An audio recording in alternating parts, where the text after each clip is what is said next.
Good morning, I'm Jim Harbaugh with the Frederick County Farm Museum. Farm Museum is located here at beautiful Rose Hill Manor Park in Frederick, Maryland. This park was once the home to Governor Thomas Johnson of Maryland. The Farm Museum was brought here in 1977. We felt there was a need to try to preserve some of the agricultural heritage of Frederick County while it still existed. So the barn we're standing in front of was actually on the Montague farm on the other side of Frederick, which the nursing home was built on. So they moved the barn here to this location. The other buildings on here are original to the property. But the Farm Museum has a collection centered mainly to Frederick County farming.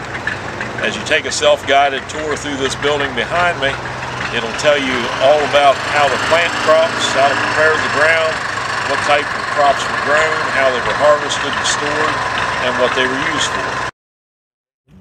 In the Harvest to Generations exhibit here in the barn, one part of it is corn. We've got a display of what you need to do with shelled corn, corn that grows out in the field. There's two types of corn that are grown. Most of you are familiar with sweet corn. Most of it grown on the eastern shore, some of it around here. The other corn you see on tens of thousands of acres in Maryland is basically what we call cow corn. It is feed corn. It's used to feed cattle, chickens, all kind of livestock and poultry. On a farm, even dating back to the days of horses, they needed some to feed the family, some to feed the livestock, and some to sell for a cash crop if possible. Farmers were very self-sufficient. You grew your corn, you picked it, you stored it still on the ear in a corn crib, left it dry down till it was nice and dry. Then you'd bring it out, you'd shell it, you'd grind it. If mama needed to make cornbread, you actually took the same corn that you feed the cows and you grind that into cornmeal, sift it out nice and fine, and that would end up in the black iron skillet for dinner.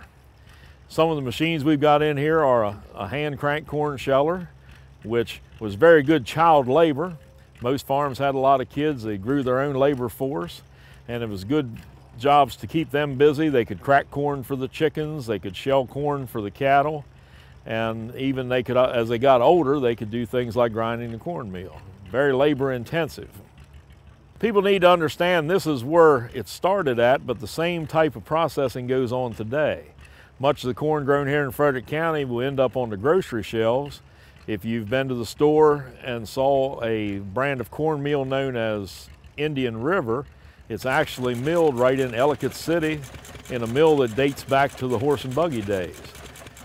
We take the corn down there, they grind it, and they send it back out to the grocery for people to buy at home. Most people that buy cornmeal, make corn muffins, cornbread, have no clue that it's even related to the crop that they ride by every day in their car that's growing in the field.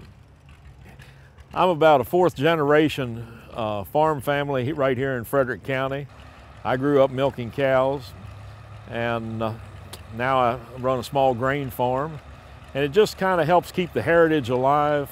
I mean, today there's an antique tractor pull. A lot of the tractors date back into the 1930s and on up through the 1960s.